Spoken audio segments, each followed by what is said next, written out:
Let's bring in WEAU's Carla Rogner with the latest on this investigation. Danielle, Altoona police arrested Dan Peggs in a traffic stop on 10th Street just before 7 this morning. Police Chief Kelly Bakken says she was made aware of the federal indictment just last week by the Division of Criminal Investigation.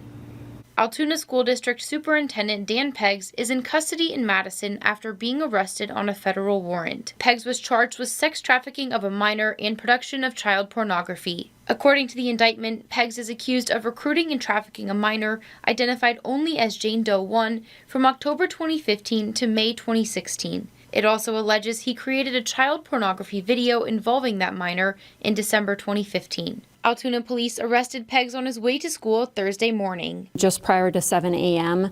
on 10th Street here in the city of Altoona. We made a traffic stop. According to Altoona Police Chief Kelly Bakken, the investigation began when a victim came forward with information. I was first notified by the Division of Criminal Investigation on Friday of last week in regards to the investigation. It was an ongoing investigation. I was advised that he had been federally indicted. However, those warrants were sealed and they were going forward with a plan to make the arrest. The victim was not a student at the Altoona School District. Assistant U.S. Attorney Julie Fluger says she's from Wisconsin and was between the ages of 14 and 18 at the time of the alleged incident, and the acts happened in Wisconsin. I'm unaware at this point in time of any other victims, but it's an ongoing investigation, so there's a possibility that that's going to happen. Bakken says the Altoona Police Department has been working closely with the school district since the arrest. Safety of the students in the community are what's at the forefront of this and are ultimately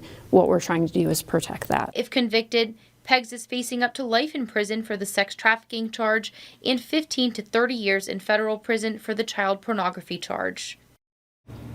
Chief Bakken says there are no other known victims at this time and no other community members are believed to be involved, but the investigation is still ongoing. She's asking anyone with more information to contact their local law enforcement agency.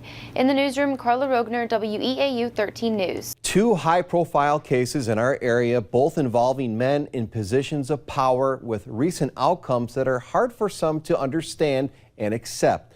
First, allegations of sexual harassment and working while intoxicated for Eau Claire DA Gary King will not face an investigation. One day later, developments in the case against former Altoona School Superintendent Daniel Peggs that tossed out the most serious charges he faced. WEAU's Carla Rogner shares the impact outcomes like these can have on victims. Carla. Bob, victim advocates tell me as cases involving people in power play out, it can not only affect those directly involved, but also victims of other incidents watching from the sidelines, especially when the consequences are less than what may have been expected. About 5 months after first going to Human Resources, the woman who reported Eau Claire County District Attorney Gary King was sexually harassing her is happy to see him resign. Writing in a statement to WEAU, "I truly do believe that is what is best for all of us involved, himself included. I am ready to move on and continue to do my job."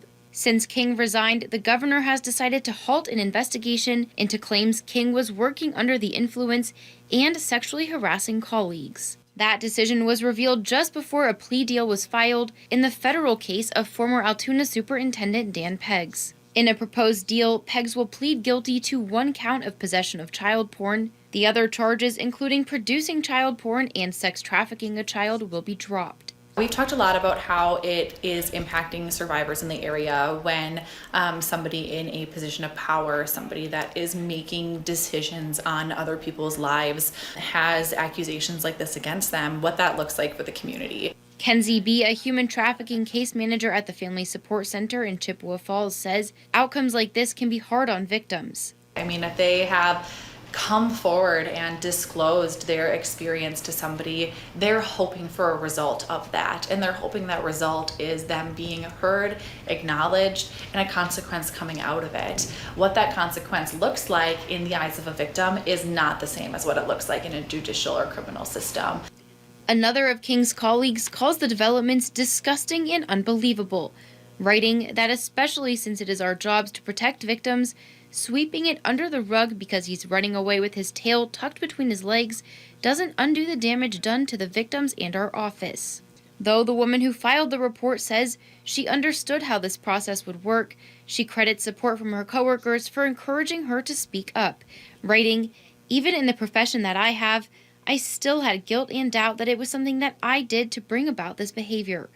I think these are just natural thoughts and reactions that anyone would have." Kenzie B. says having a support system is essential for victims. So we talk a lot about what is within our power to control and what is not, and how can we overcome the feelings of not being able to control that part of it. Especially when the outcome is less than what victims and the community had hoped. The governor's office says because an investigation was intended to determine whether there was just cause to remove King from office, there is no longer statutory authority to continue that process. King will work as DA until his resignation on August 14th. The U.S. Attorney's Office has not yet assigned a sentencing date for Dan Peggs. A federal judge will soon decide whether to accept a plea deal for Dan Peggs. He is pleading guilty to 1 count of child pornography. This, as an attorney for the former Altoona superintendent, targets social media posts made by Peggs' ex-wife. WEAU's Carla Rogner shares more on what we can expect in a plea hearing scheduled for tomorrow in Madison. In a plea deal reached in July, Peggs is pleading guilty to 1 count of possession of child pornography. As the deal dismisses his more serious charges of sex trafficking a minor and production of child pornography, Peggs' ex-wife Ashley took to her blog asking family and friends to write the judge asking for a maximum sentence. Court records show 25 letters have been submitted so far.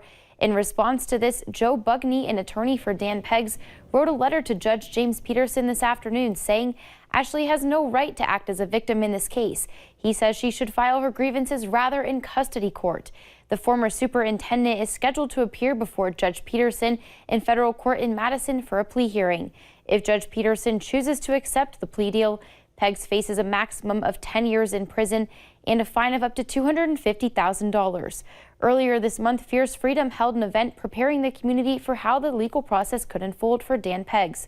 John Pulley, who works with the organization that raises awareness for human trafficking, says plea deals are common in cases like this because they ensure a guilty plea and avoid an expensive trial, which can also be triggering for victims.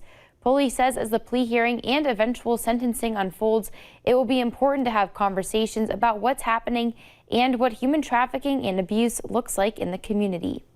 You can't act like the pain isn't there. You can't act like the frustration's not there. You can't pretend that you're not vulnerable and hurting from something like this. But I also believe that part of healing is doing something. And I feel like as communities, if we stand up and start to go, this is not going to happen in my community, through educating our children, through educating ourselves, educating our schools, faculty, I think there's so many things we can do that can bring about a situation in a community that's going to not let this happen again.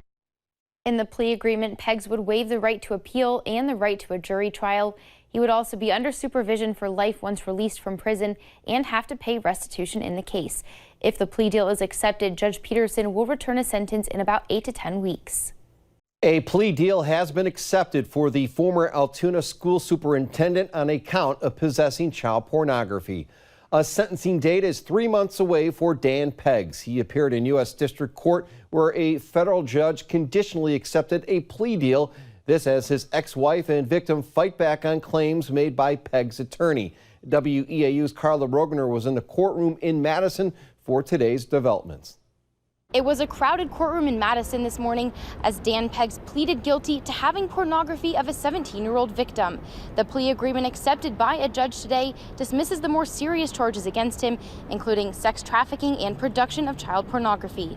Some might see this as a loss, right? Because he isn't being charged with all of the charges that have been brought forward, but he is being held accountable, and I think that's something. For human trafficking case manager Kenzie B., it's a step toward justice. To give the victim the ability to move forward and to move on with their life and not have to continue to relive this experience over and over and over again, like they would have to in a trial. Under oath, Peggs admitted Friday to receiving a pornographic image from the 17-year-old. He claimed he didn't know she was underage, but kept the files once he learned the truth. In a letter sent to Judge Peterson Friday, the victim said Peggs knew she wasn't of age. Ahead of the plea hearing, Joe Bugney, Peggs' federal defense attorney, wrote the judge with concern about social media posts from Peg's ex-wife Ashley that led to 25 people sending letters to Judge Peterson sharing how they have been impacted by this case. Bugney said Ashley had no right to act as a victim of Peg's crime.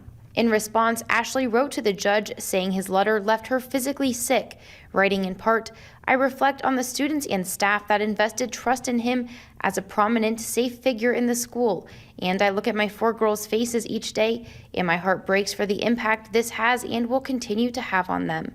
Addressing the crowd Friday, which included Ashley, Judge Peterson says he encourages these letters and plans to read every one of them.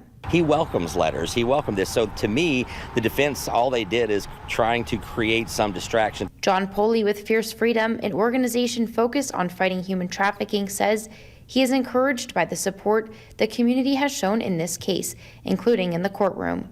Our community here is fantastic, and the support that they've shown to our organization as we fought trafficking through the years has been tremendous. And so to see so many there to support victims and to support families and to be there to see justice served, it was just so encouraging. Regardless of the outcome, Poley says there is already accountability. A sentencing is scheduled for Peggs in mid-November here in Madison.